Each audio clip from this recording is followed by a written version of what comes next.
یہ کہانی فرانس کے ایک اسکول سے شروع ہوتی ہے جہاں ایک شادی شدہ فیمیل ٹیچر کے ناجائز تعلقات اپنے 15 سالہ شاگرد سے قائم ہو جاتے ہیں۔ فیمیل ٹیچر کے 3 بچے تھے اور اس کے بچوں کی عمر اس شاگرد سے زیادہ تھی۔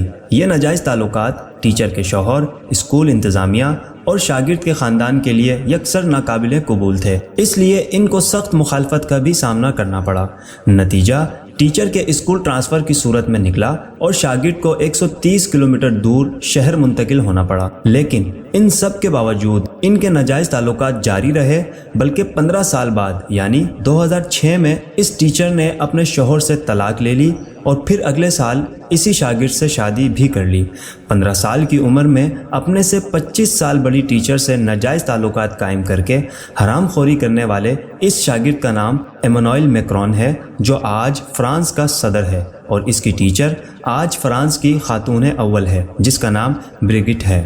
کیا یہ لطیفہ نہیں ہے کہ ایسی غیر اخلاقی اور حرام کاری پر زندگی گزارنے والا شخص آج اسلام کو بحرانوں کا مذہب کہہ رہا ہے اور پیغمبر اسلام جناب محمد رسول اللہ صلی اللہ علیہ وسلم جیسی پاک باز اور مقدس ہستی پر کیچڑ اچھالنے کی کوشش کر رہا ہے؟ در حقیقت یہ ہے کہ اکیلا فرانس ہی نہیں بلکہ سارا مغرب اس وقت اخلاقی طور پر مکمل تباہ ہو چکا ہے۔ آج ان کا رہن سہن جانوروں سے بھی بدتر ہے، جس میں نہ تو رشتوں کی پہچان ہے، نہ ان کا تقدس، حتیٰ کہ خاندانی نظام کا ذرا بھی تصور موجود نہیں۔ اپنی مادر پدر آزادی کو یہ جانور آج تہذیب کا نام دیتے ہیں اور اپنی غلیظ تہذیب ساری دنیا پر مسلط کرنا چاہتے ہیں۔ انہیں واضح طور پر دکھائی دے رہا ہے کہ ان کے غلیظ ترین ایجنڈے کی راہ میں واحد رکاوٹ دین اسلام ہے، اس لیے یہ ہر طرح سے اسلام کو مٹانے کی کوشش کرتے رہتے ہیں، اور جب ان کی ساری کوشش ناکامی سے دوچار ہو جاتی ہے تو پھر یہ جانور سے بدتر لوگ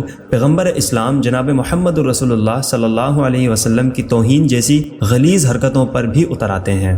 لیکن ان کے حصے میں یہاں بھی ذلت اور رسوائی کے سوا کچھ نہیں آتا۔ انشاءاللہ تعالی ساری دنیا کے مسلمان اپنے نبی صلی اللہ علیہ وسلم کی حرمت کے تحفظ کے لیے چوکس تھے اور رہیں گے، کیونکہ دین اسلام ان ذلیلوں کے ہاتھوں برباد ہونے نہیں بلکہ ان ذلیلوں کو برباد کر کے دنیا پر غالب ہونے کے لیے آیا ہے۔ ہمارا ماضی بہت شاندار ہے، ہماری تاریخ ایسے بہت سے واقعات اور معجزات سے بھری ہوئی ہے۔ یہ گستاخی کرنے والے آج ہی پیدا نہیں ہوئے بلکہ یہ صدیوں سے پیدا ہوتے آ رہے ہیں، اور اسلام کے علمبردار اللہ کی مدد سے ان کو شکست سے دوچار کرتے آ رہے ہیں اور تا قیامت کرتے رہیں گے انشاءاللہ۔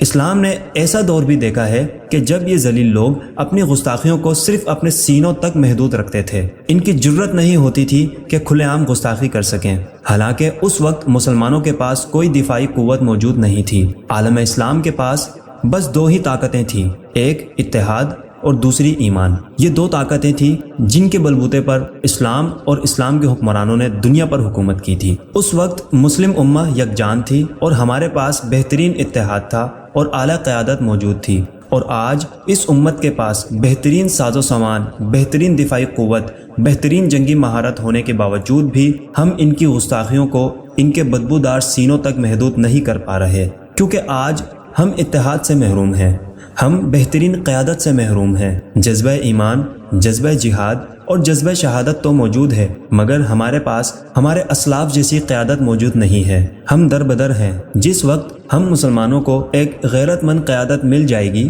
ہم پھر سے اتحاد قائم کر سکیں گے، تو یقین جانیے ہم مسلمان پھر سے دنیا پر غالب آئیں گے، اور یہ کافر جو گستاخیاں کرتے پھرتے ہیں چوہوں کی طرح اپنے بلوں میں ہی محدود ہو جائیں گے انشاءاللہ تعالی۔